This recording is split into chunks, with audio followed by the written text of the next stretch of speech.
நீங்களும் போய் ஓபிஎஸ்சி தினகரன் சந்திச்சுட்டு அமித்ஷா சந்திச்சிருக்கீங்க. அதே போல குழுக்கள் முடிஞ்சு நயனா நாகேந்திரனும் எடப்பாடி சந்திச்சுட்டு அமித்ஷா சந்திச்சிருக்காங்க.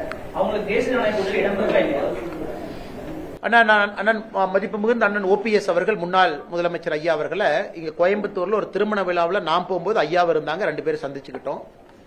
அண்ணன் டிடிவி தினகரன் அவர்கள் அவங்களுடைய கட்சி நிகழ்ச்சிக்காக கோயம்புத்தூர் வந்திருந்தாங்க. தொலைபேசியில் என்கிட்ட பேசினாங்க.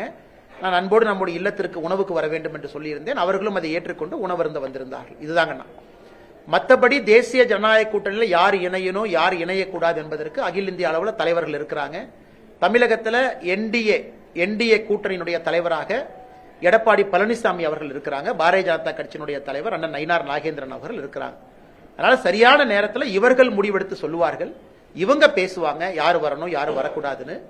எங்களை பொறுத்தவரை வலிமையான என்டிஏ இந்த தேர்தலில் இருக்கும் பொழுது நம்முடைய வெற்றி வாய்ப்பை இன்னும் பிரகாசமாக இன்னும் சிறப்பாக 3/2 பங்கு ஜெயிப்பதற்கு நமக்கு ஒரு வலிமையான என்டிஏ வேணும். அந்த வலிமையான என்டிஏல யார் இருக்கணும்? இன்னும் நிறைய பேர் என்ன கூட்டணிக்கு வராம இருக்கிறாங்க. உதாரணத்துக்கு தேமுதிக, உதாரணத்துக்கு பாட்டாளி மக்கள் கட்சி, அவங்க எல்லாம் வரும்பொழுது இந்த தேசிய ஜனநாயக கூட்டணி இன்னும் வலிமையாக இருக்கும். அதனால் சம்பந்தப்பட்ட தலைவர்கள் தகுந்த நேரத்தில் உங்களுக்கு பதில் சொல்லுவாங்கன்னா, நான் ஒரு பதில் சொன்னா தவறா போயிருக்கேன்.